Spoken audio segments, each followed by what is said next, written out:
prochain exposé concerne donc un hommage à Pierre Dufaux et sa passion pour la houille blanche et les barrages. Il devait être présenté par Claude Louis, qui a été empêché par un problème de santé. Donc on lui souhaite bon rétablissement. Heureusement, Jean Pirot s'est proposé, il a participé à la réflexion sur la préparation de cet article et donc il va pouvoir nous délivrer l'exposé. Donc merci Jean pour remplacer au pied levé Claude Louis.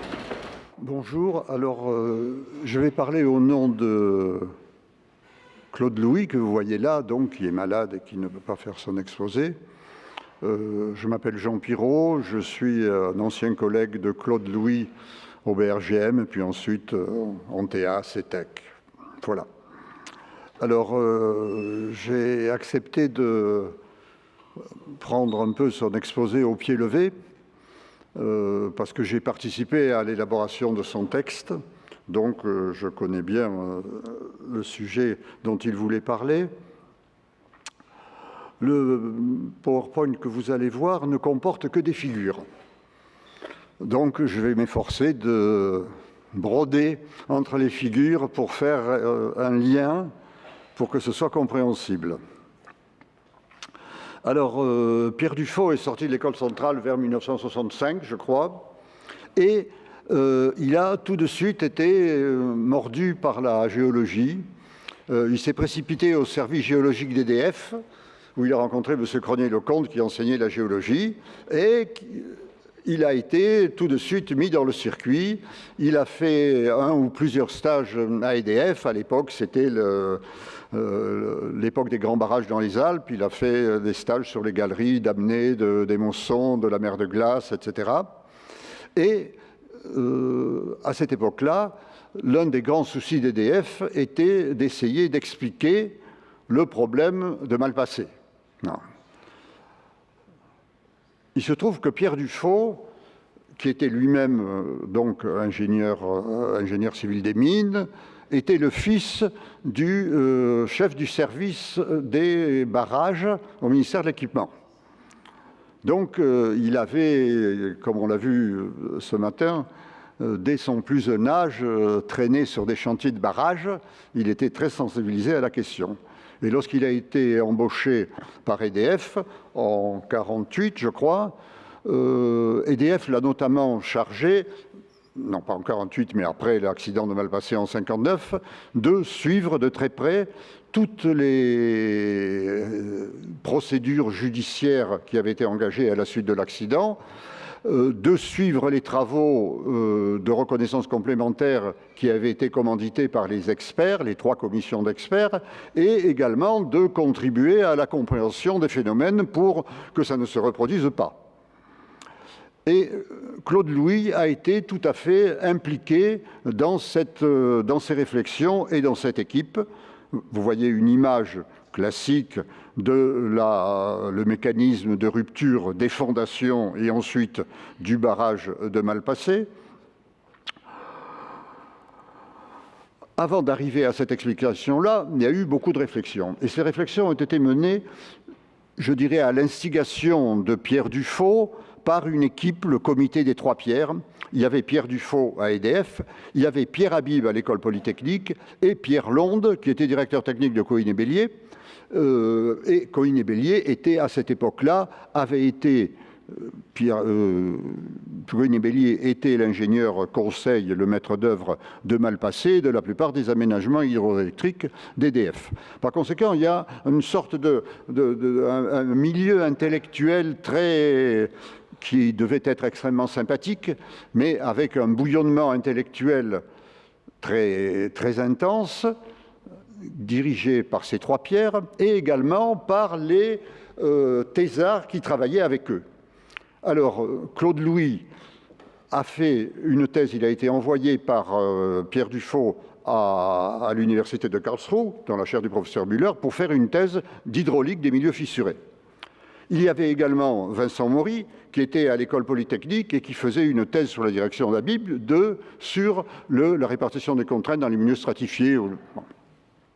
Et il y avait également Jean Bernex, qui n'est pas là, Jean Bernex, qui avait été chargé spécialement par Cohen et Bélier d'étudier le matériau de Malpasset d'un point de vue hydromécanique, et en particulier le fameux problème de variation de perméabilité sous contrainte.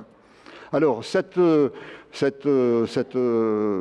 comité des trois pierres, avec tous les satellites qu'il avait, a élaboré une théorie de compréhension, de mécanisme de rupture des fondations de Malpasset. Alors, on trouve cette figure, il y en aura tout à l'heure une qui est plus explicite. Voilà.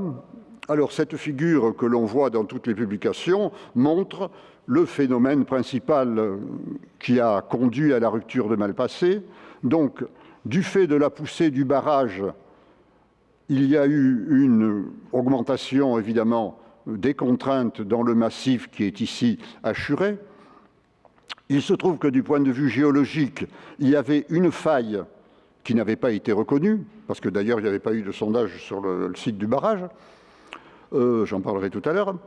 Et il y avait une anisotropie mécanique très forte dans le gneiss de Malpasset.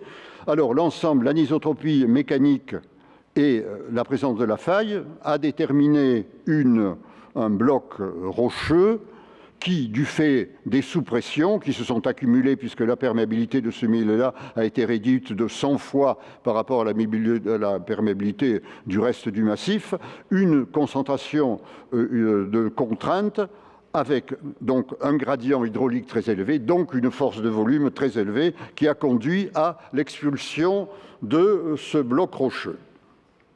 Alors, ce mécanisme a été publié fréquemment. Je reviens en arrière. Voilà.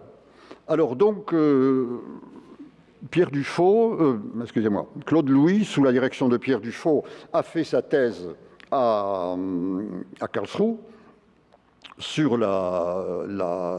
l'hydraulique des milieux fissurés. Après quoi, il a été embauché au BRGM. Il a poursuivi, à la demande d'EDF, des essais et des investigations, notamment sur le projet de barrage de Grand Maison, et des essais très nombreux ont été faits au laboratoire du BRGM, auquel certains d'entre nous ont participé, pour essayer de comprendre les variations de perméabilité sur des échantillons comprimés, des échantillons fissurés, comprimés, pour essayer de déterminer expérimentalement des lois de variation de la perméabilité sous contrainte.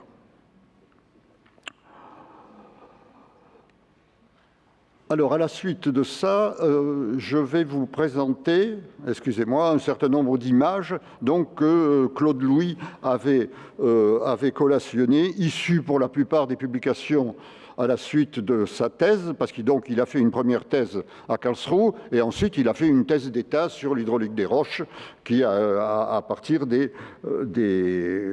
essais qu'il avait fait au laboratoire du BRGM et des investigations complémentaires qui étaient engagées par EDF sur le site de Grand Maison. Alors, Grand Maison, il faut parler un peu de... Bon, c'est un site, c'est à l'ouest du massif de Beldon, un peu au-dessus de Bourdoisan, dans lequel EDF envisageait un barrage de très grande hauteur, je crois que ça faisait 180 ou 200 mètres, un barrage voûte.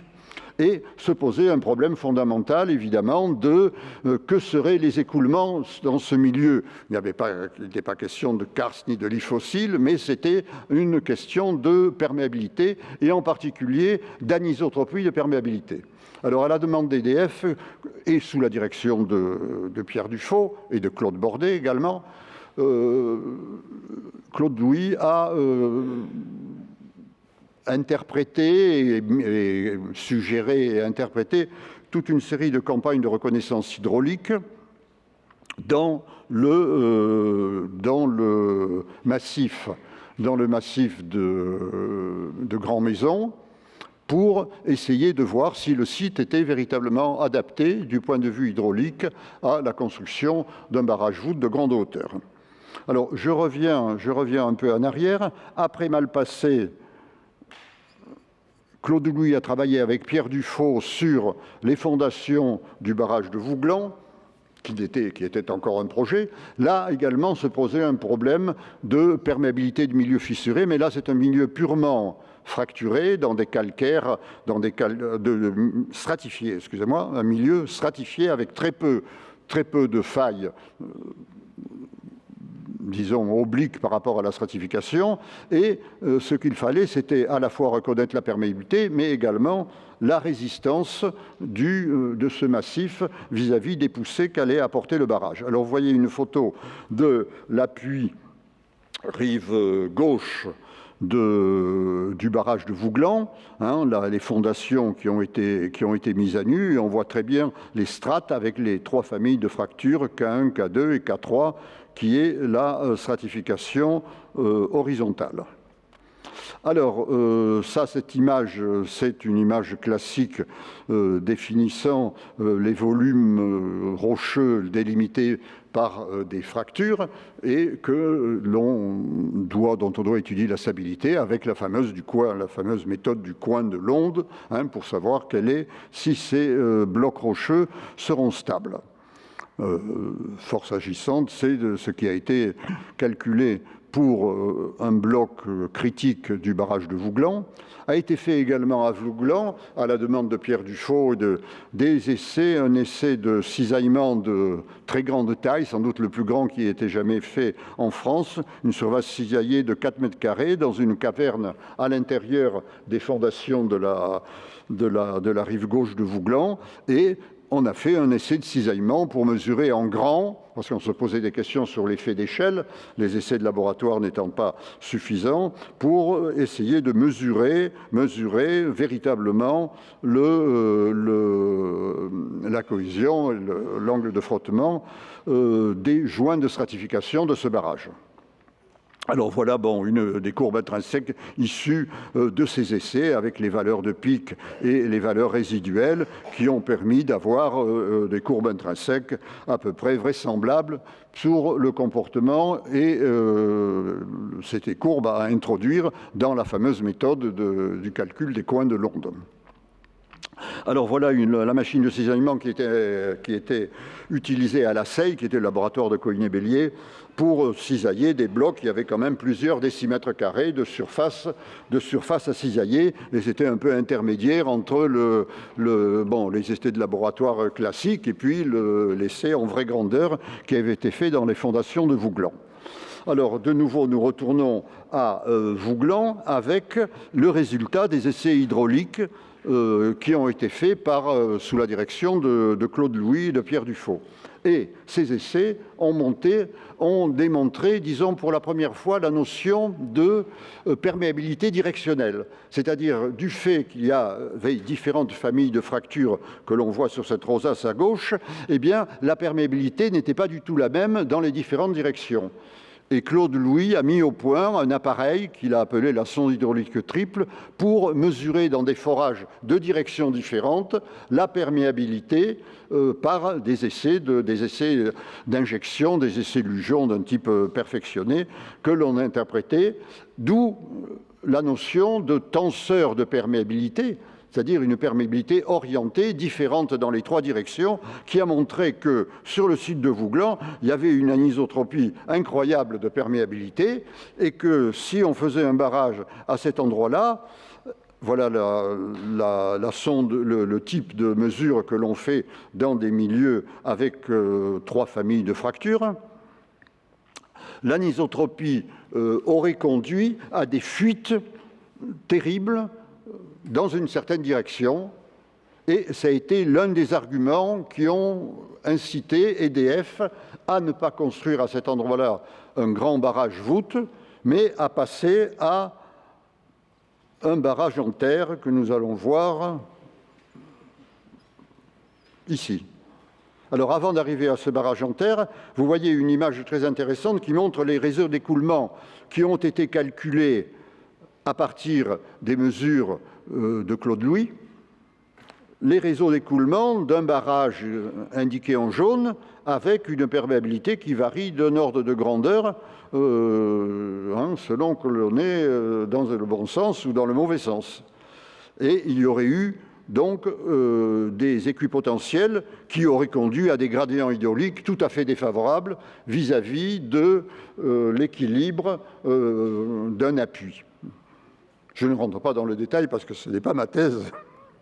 Voilà, alors on a remplacé, EDF a décidé de remplacer le barrage voûte par un barrage en terre, d'un type tout à fait classique, analogue à celui du Mont-Cenis, avec un noyau en terre et puis des enrochements de part et d'autre.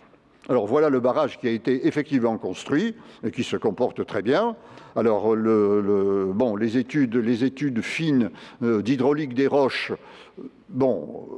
ont été prises en compte, bien entendu, mais étaient beaucoup moins cruciales vis-à-vis de la conception du barrage que si c'était agi d'un barrage voûte. Alors par contre, ce qui s'est passé, c'est qu'il y a eu des grands glissements de terrain dans le versant sur la rive droite, qui ont été maîtrisés par, je crois, une galerie que EDF a dû faire. Voilà, ça c'est une auscultation fine du barrage de Grande-Maison actuel avec les vecteurs écoulement, vitesse d'écoulement dans le barrage de part et d'autre du noyau. Alors ça c'est une image assez rare où l'on voit les équipotentiels à l'intérieur du noyau argileux avec l'aval donc ici et la galerie de drainage qui rabat les pressions dans le barrage de Grande-Maison. Alors, dernière image, bon, ça c'était le professeur de géologie de Centrale dans les années 60 qui a été caricaturé aimablement par ses élèves. Et le barrage de Vouglan, actuellement, où l'on observe des phénomènes assez curieux. Cette courbe serait intéressante à expliquer, je ne sais pas le faire. Il y a une zone dans laquelle il y a des moisissures qui apparaissent dans le béton, qui devient gris, alors qu'ailleurs, ça reste blanc. Voilà, c'est un peu décousu, je suis désolé, mais j'ai voulu quand même rendre hommage à Pierre Dufay.